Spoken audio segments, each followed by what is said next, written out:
Olá, pessoal! Estamos começando mais um Clube da Cardio Podcast, o seu podcast de cardiologia.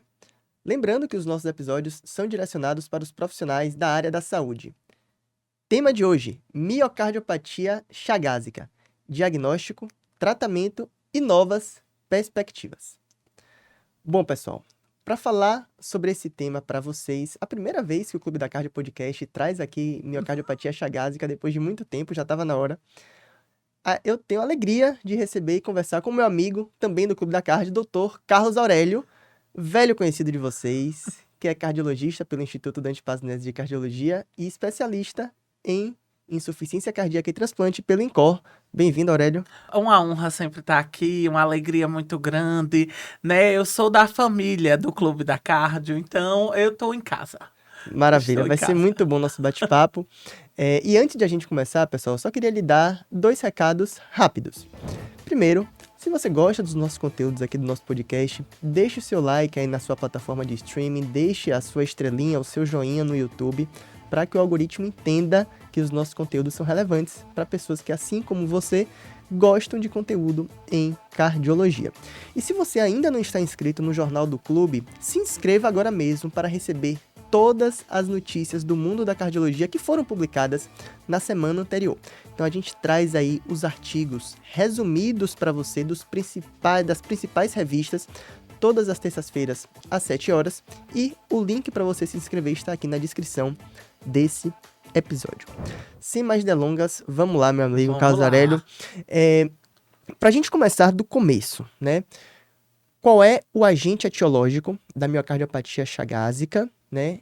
E como a doença é transmitida? Perfeito. Então, assim, a doença de Chagas, ela é causada por um protozoário, né, chamado Trypanosoma cruzi, né, famoso esse protozoário.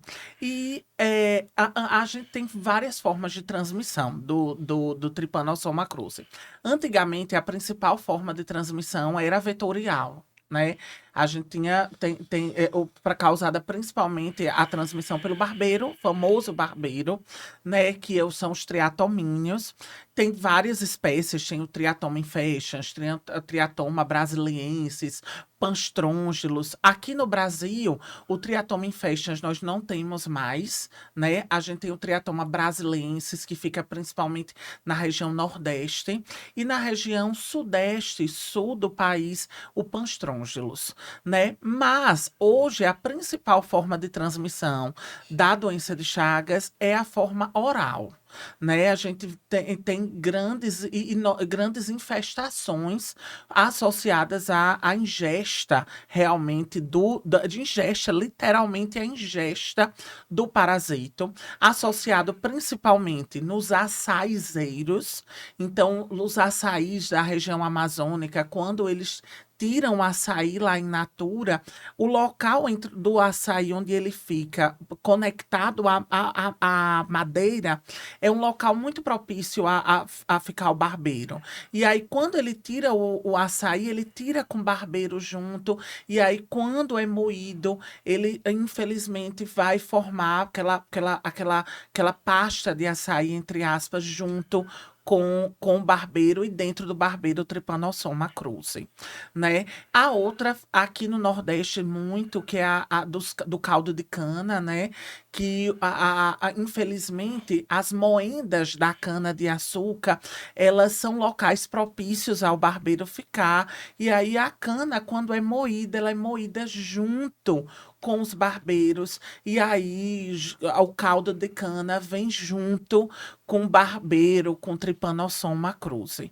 Então, hoje, a principal forma de transmissão é a oral, e quando a gente tem essa transmissão oral, normalmente o paciente tem grandes infestações, diferente da transmissão vetorial. Muito bom, meu amigo.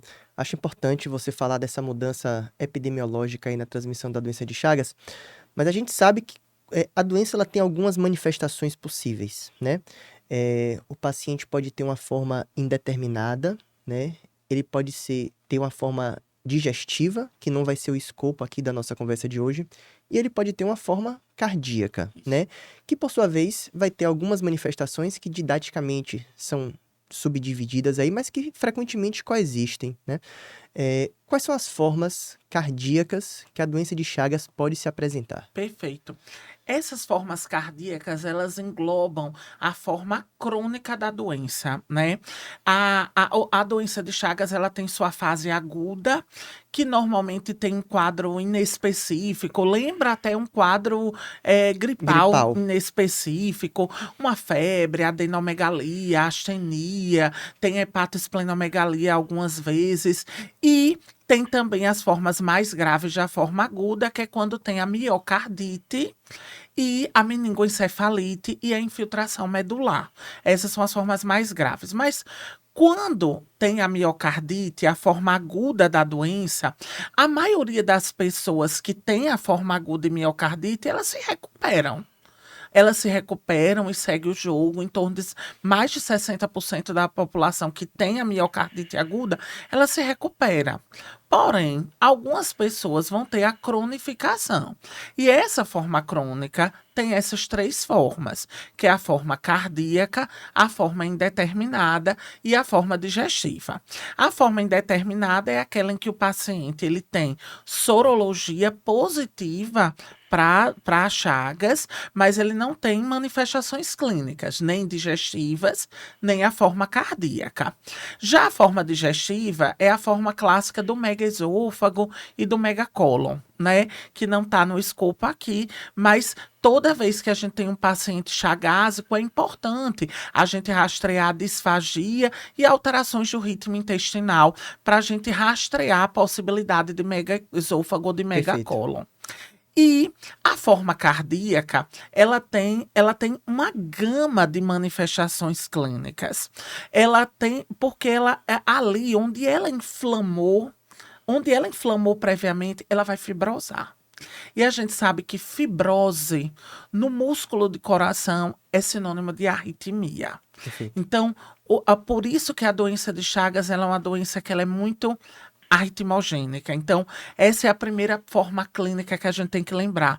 Arritmias, tanto arritmias ventriculares, como também arritmias dos distúrbios de condução, porque formam-se nódulos de fibrose na região do sistema de condução elétrico, e isso vai lentificar a condução, gerando diversos distúrbios. Não só o famoso BRD, com BDAS esquerdo, mas também bloqueios atrioventriculares e diversos outros distúrbios de Que condução. ocorre, inclusive, por um tropismo natural ali do próprio tripanossoma por essas regiões do Por essas sistema de regiões. condução, né? Ele adora essas regiões. E assim, ele gosta. Quais são as regiões em que o tripanossoma gosta? Ele gosta de inflamar e, consequentemente, fibrosar no futuro a parede inferior e inferolateral do ventrículo esquerdo e o ventrículo direito. Então, é uma doença de acometimento biventricular normalmente.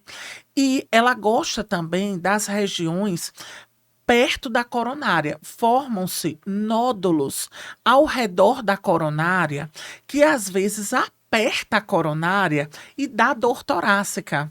E às vezes o paciente, estou anginando, estou tendo muita dor. O paciente chagásico tem muita Angina. dor. Tem muita angina, porque formam-se nódulos, esses nódulos ao redor da coronária, quando a gente observa macroscopicamente o coração, parece um colar de contas ou contas do rosário, porque formam-se vários nódulos ao redor da coronária. Além dessa fibrose no músculo, nódulos de fibrose ao redor das coronárias, os nódulos de fibrose também no sistema de condução elétrico. Por quê? Porque o Trypanosoma cruzi ele tem afinidade tropismo por essas regiões. Então, consequentemente, é uma doença altamente arritmogênica, é uma doença que acomete muito o ventrículo direito, e é por isso que é uma doença que é difícil de manejar, porque ela não acomete só o ventrículo esquerdo, ela tem um acometimento biventricular. Interessante, só para a gente então resumir aqui esses principais focos de fibrose que vão ser achados que nos ajudam por vezes no diagnóstico quando a gente faz uma ressonância cardíaca nesses pacientes. Então vocês estão muito bem. Região inferior e inferolateral, que inclusive são focos de arritmias, né? Taquicardias ventriculares por macro-reentrada ali nesses locais de fibrose. E justamente por conta desse comportamento, né, de acometimento ali na região próximo das coronárias, que pode causar angina, esses pacientes também podem ter fibrose na região subepicárdica, né? Então, é outra alteração aí, outro achado que pode aparecer nesses pacientes com miocardiopatia chagásica crônica. Você começou a falar muito bem aí, Aurélio, sobre o acometimento biventricular desses pacientes, que, de certa forma, é algo que os distingue, né, de outras etiologias de insuficiência cardíaca. Então, partindo desse ponto, vamos falar um pouquinho sobre as alterações ecocardiográficas que Perfeito. aparecem nesses pacientes. Comenta um pouquinho Perfeito. pra gente. Perfeito. Então, assim, se a gente entender que os locais de maior fibrose são a parede inferior e inferolateral do ventrículo esquerdo e o VD, então a gente percebe nesse paciente uma dilatação ventricular importante dessas regiões. Só que tem outra região também que é muito acometida pela doença de Chagas. É o ápice. É o ápice do coração. E esse ápice fibrosado forma inicialmente uma zona discinética e depois começa a formar um aneurisma que diferencia muito do aneurisma da miocardiopatia isquêmica. Porque o aneurisma aqui na doença de Chagas parece um dedo de luva.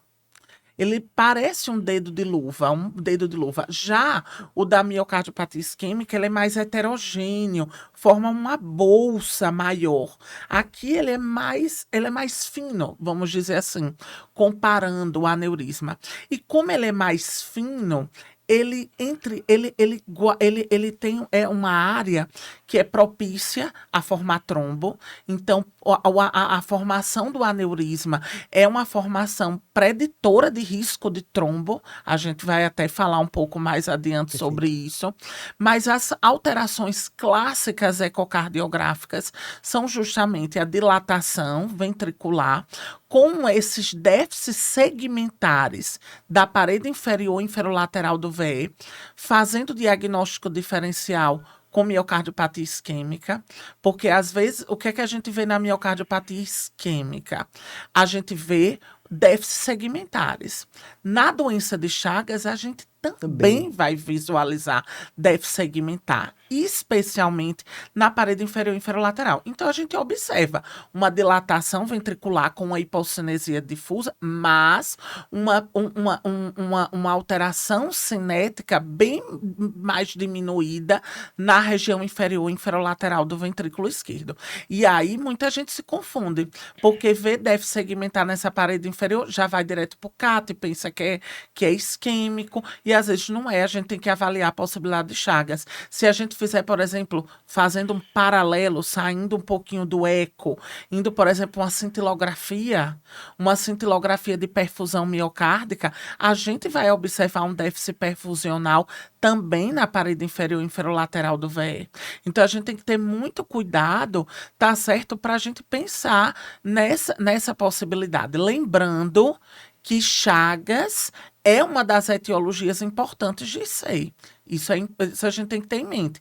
Mas a principal causa de IC ainda é isquêmica. Então, quando a gente investiga a etiologia da IC, a gente começa a investigação com a isquemia, descartando o DAC. Depois de descartar DAC, a gente vai para sorologias. E dentre as sorologias, a gente vai pesquisar HIV, hepatite B, hepatite C, HTLV e Chagas. Aproveita, Aurélio, para falar, acho que esse ponto é importante. Como é que a gente faz esse pedido para a sorologia de Chagas? A gente precisa fazer 2 métodos, certo? Perfeito. Quando a gente faz o diagnóstico de doença de Chagas sorológico, a gente tem 3 métodos sorológicos. A gente tem o ELISA, a imunofluorescência indireta e a hemaglutinação indireta. Para fazer o diagnóstico, a gente tem que ter 2 desses testes positivos. Então, quando a gente solicita no laboratório, a gente solicita sorologia para Chagas, IgG e IgM, e faço uma chave ELISA, imunofluorescência indireta, hemaglutinação indireta. Porque aí a equipe da biomedicina e da farmácia, ela vai fazer os três. Se tiverem 2 dos 3 positivos, a gente fecha o diagnóstico da sorologia. O diagnóstico sorológico da doença de Chagas. Excelente. Dica bem prática aqui que eu achei importante da gente trazer. Só voltando um pouco para a parte fisiopatológica ali, a gente falou um pouquinho da forma rítmica, a gente falou um pouquinho da forma dilatada, e a literatura nos traz que o predomínio de uma ou outra forma depende também do padrão de fibrose, né? Pacientes que têm um padrão de fibrose mais focal tendem a ter um quadro arrítmico mais exuberante, enquanto aqueles pacientes que tendem, por questões imunológicas, né, um padrão de fibrose mais extenso, tendem a evoluir com a forma dilatada mais frequentemente. Eu acho que a gente abordou bem aqui a parte de epidemiologia, diagnóstico e fisiopatologia. Vamos falar um pouco de tratamento, que a gente tem bastante coisa para comentar, inclusive novidades. Perfeito. Tradicionalmente, mais recentemente, a gente fala muito do quarteto fantástico para tratar os pacientes com disfunção ventricular esquerda, né? Para os pacientes com miocardiopatia chagásica crônica, temos boas evidências para usar essas medicações? Perfeito. Veja, a gente tem uma doença que tem um acometimento biventricular. Então, quando a gente tem os estudos, né? Os estudos, eles avaliaram, do quarteto fantástico, eles avaliaram o benefício no ventrículo esquerdo. E a doença de Chagas, ela é subutilizada nos estudos. Perfeito. Então, a gente não tem muito estudo especificamente com pacientes chagásicos.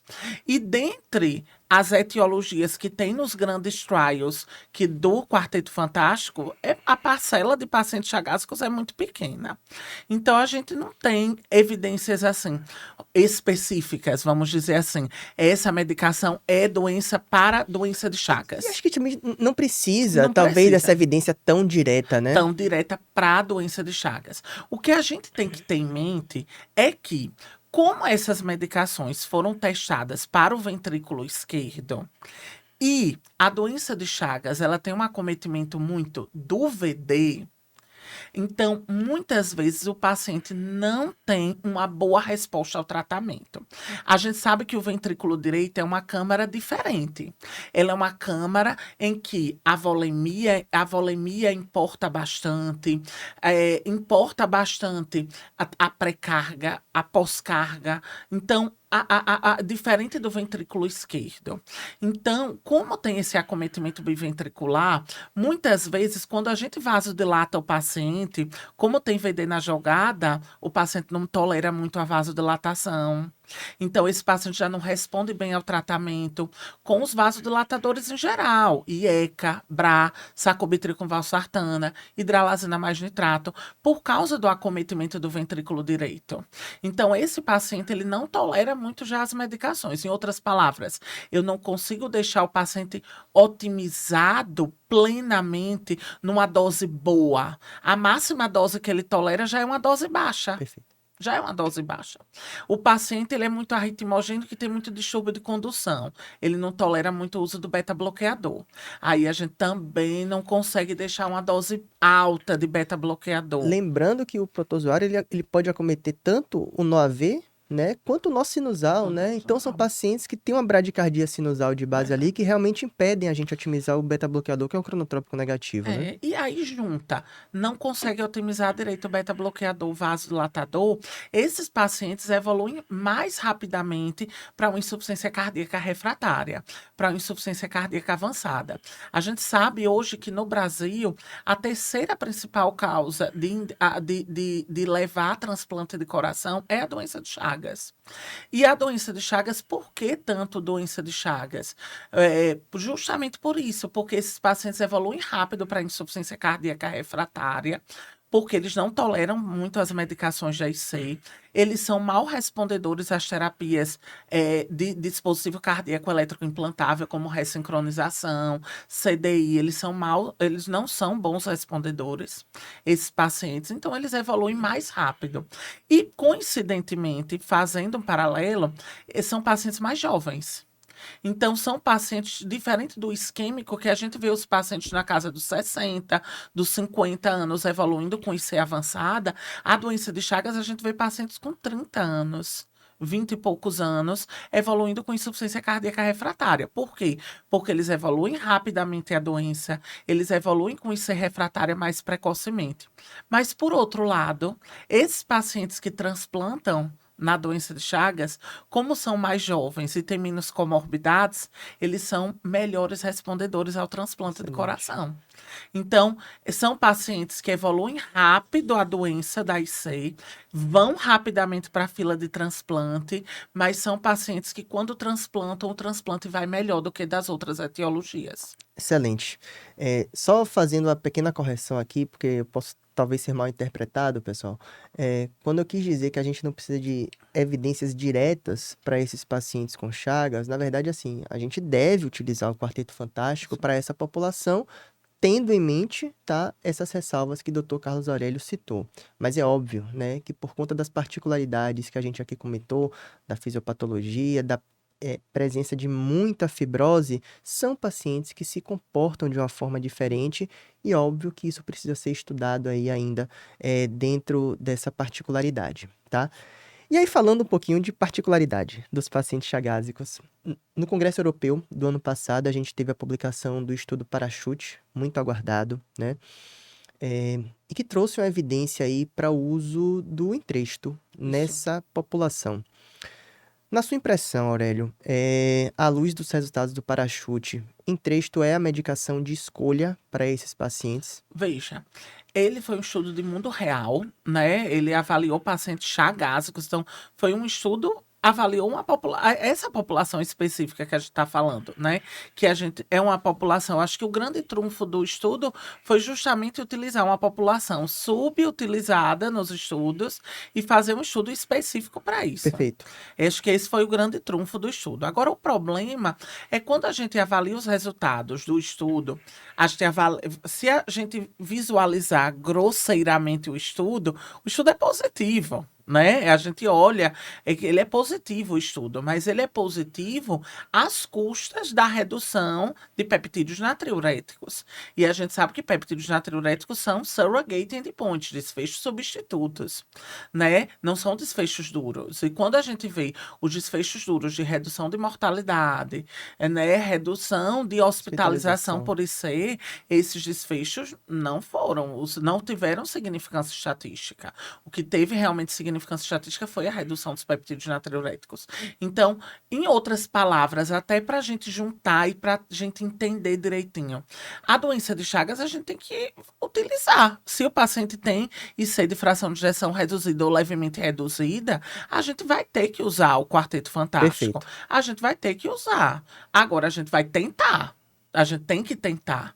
Se esse paciente não responder ao tratamento, é outra história. Mas a gente vai tentar utilizar na máxima dose que ele tolere do beta-bloqueador, dos vasodilatadores, dos vasodilatadores. Vou utilizar o inibidor de SGLT2, vou utilizar o antagonista mineralocorticoide, vou utilizar na máxima dose que o paciente tolerar. Agora, se ele vai tolerar uma dose alta ou não, são outros 500. Uma coisa que a gente que eu pegando os dados do Parachute é que eles próprios colocaram que esses pacientes não ficavam tão hipotensos. O que a gente não visualiza Na prática. A gente vê que o paciente chagásico, como tem um acometimento muito do ventrículo direito, são pacientes que são muito hipotensos. Toleram pouco vasodilatação. Eles toleram enalapril 5 de 12, que é muito pouco de enalapril. E aí a gente vai para os estudos, né? Os grandes estudos que o principal Paradigm com sacubitril com valsartana, que mostrou o benefício maior na dose de 200 de 12 em 12, esse paciente é muito raro da gente conseguir chegar na dose de 200 de 12 em 12, porque esses pacientes são muito hipotensos principalmente por causa do acometimento do ventrículo direito. Então, eu acho que a palavra-chave que a gente tem que ter é que não existe uma medicação específica da insuficiência cardíaca para a doença de Chagas. A gente vai tratar com IC. síndrome clínica de sede e fração de ejeção reduzida ou levemente reduzida. A gente vai tratar, vai tentar utilizar igual como a gente utiliza nas outras etiologias. Agora, se esse paciente vai tolerar ou não, são outros 500. Talvez nos ajude também, Aurélia, na individualização É. dos pacientes, né?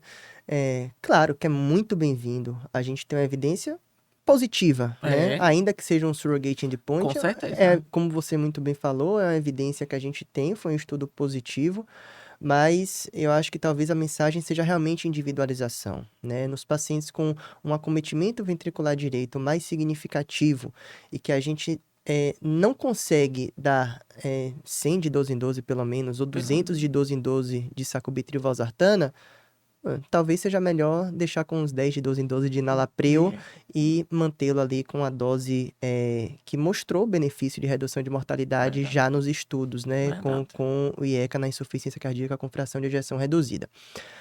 Ainda sobre tratamento, a doença de Chagas é primariamente, a gente falou aqui, pessoal, do agente etiológico, uma doença infectocontagiosa, né? Então faz muito sentido a gente pensar em erradicar o patógeno para melhorar as repercussões que a doença traz. E a gente já teve alguns estudos nesse sentido. Quando é que a gente indica, Aurélio, o tratamento antiparasitário? Perfeito. Né? Esses dados vieram, né? Essas indicações vieram dos dados do estudo Benefit, né? Um estudo enorme, um estudo para a doença de Chagas, que foi para tratar justamente o parasita, foi matar o parasita. E a gente percebeu, pelo estudo Benefit, que os pacientes que tinham a doença de Chagas já na fase crônica, eles não tinham benefício do uso do antiparasitário. Que o antiparasitário qual é?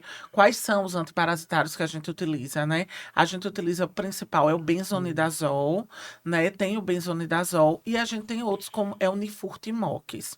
O que a gente tem no Brasil, é disponível inclusive na rede do SUS, é o benzonidazol, né? E a gente, então, na doença de Chagas, na fase crônica, a gente não pode utilizar. E quando é que a gente utiliza, então? Na fase aguda da doença, naqueles pacientes que tiveram contaminação acidental. Como assim? Exemplo, a gente tem um residente, foi passar um acesso central, e aí passou o acesso central num paciente que era chagásico. E aí ele, sem querer, se perfurou. Aí perfurou, e aí nessa de perfurar, ele vai fazer os testes, o paciente tinha doença de Chagas, mesmo tendo na fase crônica, tendo essa contaminação acidental, o paciente ele tem indicação de fazer o tratamento com benzonidazol. O residente. O residente. O paciente não, o paciente tem doença crônica, isso é importante, eu até me expressei um pouco mal, né? Quem tem indicação é o residente que se perfurou, ele teve contaminação acidental. Então, na fase aguda da doença, na contaminação acidental, na transmissão vertical, porque a gente sabe que passa, né, da mãe para o bebê. Então, quando há transmissão vertical, também tem indicação de desparasitar o paciente. Outra indicação também é doença de Chagas na criança e no adolescente, né? Por quê? Porque a gente teve esses pacientes adolescentes e crianças, pelo tamanho deles, então, proporcionalmente, eles têm uma carga parasitária alta. Se a gente for ver relativamente pela proporção, quantidade de parasita pela superfície corpórea, o paciente criança, adolescente, ele tem uma proporção de carga parasitária maior do que no adulto. Então, por esse motivo, as crianças e os adolescentes, eles têm benefício, mesmo numa fase até crônica, de utilizar o tratamento antiparasitário. E por quê? Porque a gente sabe que o estudo Benefit não teve benefício na doença de Chagas crônica. Mas por quê? Por esse motivo, a carga parasitária no paciente que tem doença de Chagas crônico, a carga parasitária já é muito baixa. Então, o dano já aconteceu. O dano no miocárdio já aconteceu, não vou reverter mais. O dano que aconteceu no intestino, no esôfago, já aconteceu. Então, a gente não tem que reverter mais. E a carga parasitária é muito baixa. Então, não tem benefício da gente utilizar na fase crônica. Agora, utilizar na fase aguda, que a carga parasitária é maior, crianças e adolescentes, que a proporção de carga parasitária é maior, contaminação acidental, porque tem risco de carga parasitária um pouco maior, né? A primeira vez que o paciente está se expondo ao parasito. Transmissão vertical são as indicações do tratamento antiparasitário. Temos estudos em Era isso que eu ia andamento, perguntar para você né? agora. Continue. Temos estudos em andamento mostrando, tentando mostrar benefício. E se a gente for utilizar coortes, principalmente, são estudos da América Latina, porque é onde tem mais. Então, coortes mexicanas, por exemplo, tendem a mostrar benefício com o tratamento, entendeu? Com o tratamento antiparasitário, mas evidência robusta, a maior que nós temos é o Benefit. E o Benefit, estudo randomizado, controlado, duplo C, esse sim. Agora, os outros que tendem a mostrar não são estudos tão robustos como o Benefit. Então, hoje, evidência científica, fase crônica, contraindicado utilizar antiparasitário. Excelente, mensagem muito importante. Talvez o grande problema da fase crônica é que, mesmo na ausência do parasita, você tem um processo inflamatório crônico ali que perpetua a lesão miocárdica e do sistema de condução, que o antiparasitário não age sobre essa fisiopatologia, né? Uma outra manifestação, uma outra preocupação que a gente tem com esses pacientes, Aurélio, são os fenômenos embólicos, né? Você citou aí os achados do ecocardiograma, disfunção ventricular que predispõe, aneurisma apical. A gente tem dados da literatura aí que estudos de autópsia mostram que até 40%, mais de 40% desses pacientes em estudos pós-mortem podem exibir trombos biventriculares, inclusive. Então, paciente com Chagas pode apresentar um TEP, né, por conta de uma embolização do ventrículo direito para a circulação pulmonar. E aí, uma preocupação que a gente precisa ter, e que até acho que um tema pouco falado, de um modo geral, é anticoagular esses pacientes, né? Quando é que a gente indica anticoagulação para esses pacientes, mesmo em ritmo sinusal? Perfeito. Veja, o que a gente tem de evidência de melhor indicação nos guidelines é que aqueles pacientes que tem trombo ou que tem fibrilação atrial, e alguns autores consideram paciente com fibrilação atrial, independente do Chades-VAR, a gente anticoagular esses pacientes. Essas são as indicações mais fortes, as que a gente tem maior evidência científica. Seriam os pacientes que já têm trombo, já têm evento tromboembólico, já teve evento tromboembólico ou que tem a fibrilação atrial. Porém, a gente sabe que pela miocardiopatia chagásica, por essas alterações estruturais da doença de Chagas, ela é uma doença que ela tem maior facilidade de formação de trombo do que outras etiologias. Isso é fato, né? Isso é fato. E aí, como não está padronizado, os estudos são muito controversos, muito a gente indicar naqueles pacientes que não têm trombos, a gente tem scores que a gente pode utilizar. E a nossa diretriz brasileira, né, tanto a diretriz de doença de Chagas, como também a diretriz de miocardiopatias, né, de C, né, de miocardiopatias não, de insuficiência cardíaca, ela valoriza um score brasileiro, que é o score IPEC-Fiocruz, né? Esse score IPEC-Fiocruz, ele avalia alguns parâmetros que são preditores de risco de formação de trombo. Quais são eles? A presença do aneurisma ventricular, então a presença do aneurisma ventricular, a presença da queda da fração de ejeção, também, a presença da queda da fração de ejeção também, a presença também de pacientes com trombo. Se o paciente já tem trombo, aí é o grande preditor, se teve trombo, vai ter chance de ter trombo de novo. Paciente que já teve evento tromboembólico e pacientes com arritmia, com fibrilação atrial, que é o principal. Então, esses são os grandes preditores, né? Tendo maior pontuação o trombo e tendo maior pontuação também a presença do aneurisma de ponta, Uma né? outra alteração que surge também nesses scores é a alteração primária da repolarização Da ventricular. No repolarização. eletro, né? Isso. Idade um pouco assim, Isso. acima de 48 anos, também costuma apontar. Mas continue. Não, isso mesmo, outra alteração de repolarização. E, coincidentemente, alguns desses fatores que são preditores de risco de eventos tromboembólicos são também preditores de risco de morte Isso. nesses pacientes, né? Coincidentemente, são preditores que também aumentam o risco de morte na doença de Chagas. E aí a gente pega o paralelo para outro score, que é um score de prognóstico, né? Que de prognóstico da doença de Chagas, um score brasileiro, que é o score de Hasse, né? Perfeito. O score de Hasse, que ele avalia contratilidade miocárdica, ele avalia alteração de repolarização, presença de TV, presença de cardiomegalia, o sexo masculino, que tem maior risco de morte. E a gente pontua, né? Pontua a presença. Se a gente vê quanto maior a pontuação, maior o risco Perfeito. de morte para esse paciente, né?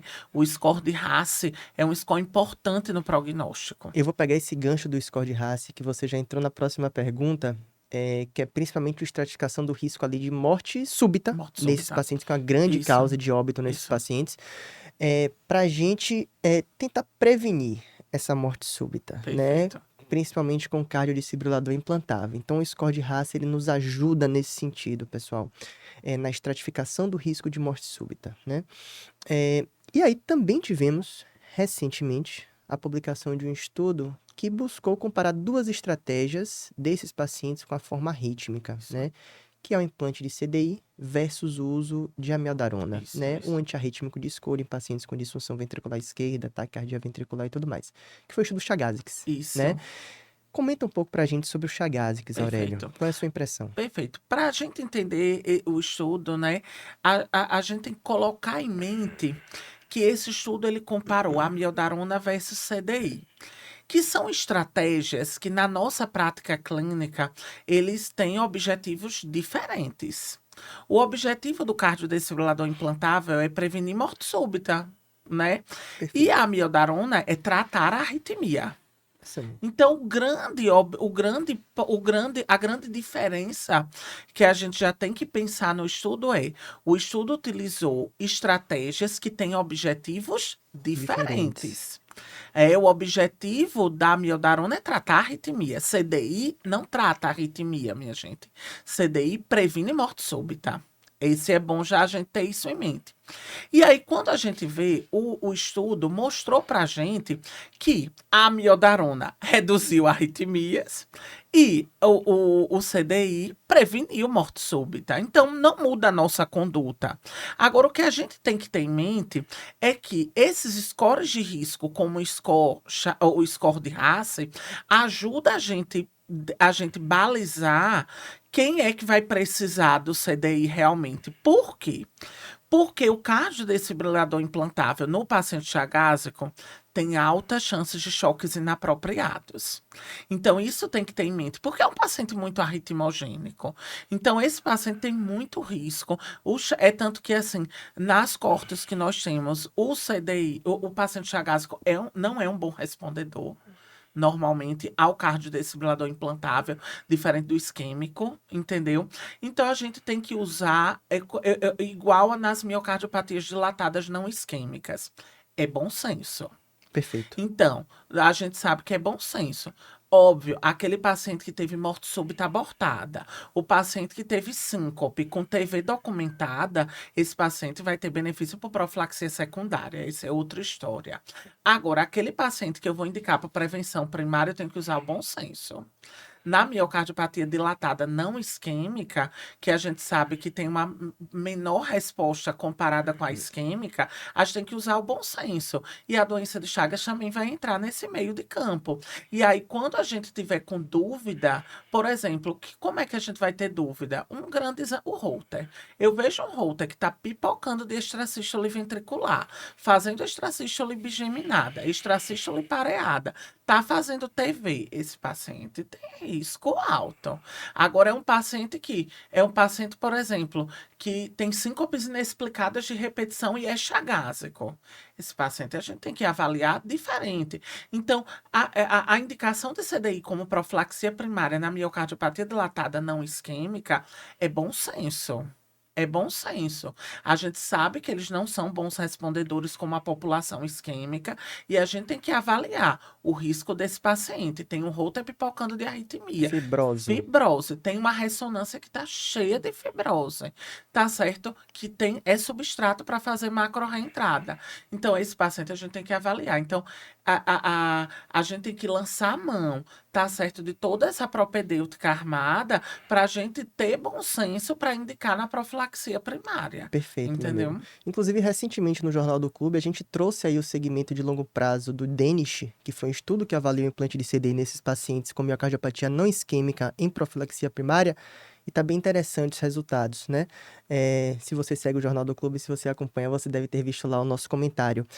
Talvez, Aurélio, com relação a essa característica rítmica dos pacientes com miocardiopatia chagásica crônica, seja que não é ou CDI ou amiodarona, Perfeito. como profilaxia primária. Se o cara tem alto risco, a gente pode fazer uma terapia complementar. Perfeito. E, inclusive, cabe citar aqui, terapia invasiva, né? Com ablação, por exemplo, em centros experientes, né? Isso. Que costumam ser ablações mais desafiadoras aí. Então, talvez seja realmente selecionar esse paciente e considerar uma abordagem aí com múltiplas estratégias, Perfeito. né? Profilaxia, medicação e ablação também. Perfeito. E assim, é como eu disse, lembrando que a principal medicação que vai reduzir o risco de morte súbita são as medicações do Quarteto Fantástico. Excelente. Né? A gente tem que lembrar isso. Então, a gente tem que tentar otimizar o máximo que puder, sabendo que esses pacientes não são bons respondedores, mas a gente vai otimizar o máximo que puder, mas a gente vai utilizar as terapias combinadas, são terapias complementares. CDI, o tratamento farmacológico, a amiodarona é um tratamento Complementar. complementar. E lembrando que a gente sabe que a droga que mais reduz o risco relativo de morte e a droga que mais reduz a arritmia na IC é o E beta-bloqueador. precocemente, inclusive, E né? precocemente é o beta-bloqueador. O problema é que esses pacientes não respondem tanto ao beta-bloqueador. É por isso que a gente utiliza tanto a amiodarona no paciente chagásico, porque a gente tem que dar preferência ao beta-bloqueador. Se o beta-bloqueador não está conseguindo sozinho, com aquela pipocada de arritmia, aí a gente associa com a amiodarona. Lembrando, isso serve para qualquer paciente com IC. As drogas que reduzem o risco de arritmia e de morte súbita são as drogas do Quarteto Fantástico, porque as drogas vão diminuir, vão fazer o remodelamento reverso, diminuir fibrose e, consequentemente, diminuir a arritmia. Então, a gente sempre tem que dar prioridade a elas, a otimização delas. Se elas não respondem, a gente combina. Vamos colocar a amiodarona, vamos colocar outro antiarrítmico, vamos ablacionar, vamos pensar em ablacionar esses pacientes, né? Lembrando que a ablação, como você próprio falou, Luiz, é extremamente desafiadora. É uma ablação, assim, difícil, porque normalmente são extrasístoles e TVs multifocais, polimórficas, então são vários focos. Então, às vezes, a gente vai queimar o ventrículo todo, não tem condição. Então, tem que pensar, tem que ser num centro de experiência, porque é altamente desafiador. Então, a palavra-chave que a gente tem que ter é otimizar as medicações da IC, pensar nos dispositivos cardíacos elétricos implantáveis sempre, e pensar nessas alternativas combinadas. Não são alternativas excludentes, são alternativas combinadas. Excelente, Aurélio. Aprendi bastante com você hoje aqui sobre doença de Chagas. Você é o especialista. Algum outro assunto que você gostaria de abordar que eu não tenha perguntado? Não, acho que a gente pegou. Sempre surgem dúvidas no meio do Aham, caminho, mas a gente abordou desde a fisiopatologia da doença até o tratamento da IC avançada da doença de Chagas. Então foi muito bom, né? E sempre acompanhe nosso clube, né? Para a gente surgindo novas dúvidas, passem para a gente. perfeito. Se manter atualizado, que a gente, inclusive, leve em consideração os pedidos que vocês nos fazem lá no Instagram, pessoal, para trazer episódios aqui e discutir como foi o assunto de hoje. Bom, eu gostaria de agradecer ao Dr. Carlos Aurélio por ter cedido o tempo dele e batido esse papo aqui com a gente no Clube da Cardio. E agradeço a você que ficou até o final. Lembrando, se você ainda não está inscrito no Jornal do Clube, se inscreva para se manter atualizado todas as semanas. Muito obrigado, Aurélio. Eu me despeço aqui e até a próxima. Tchau.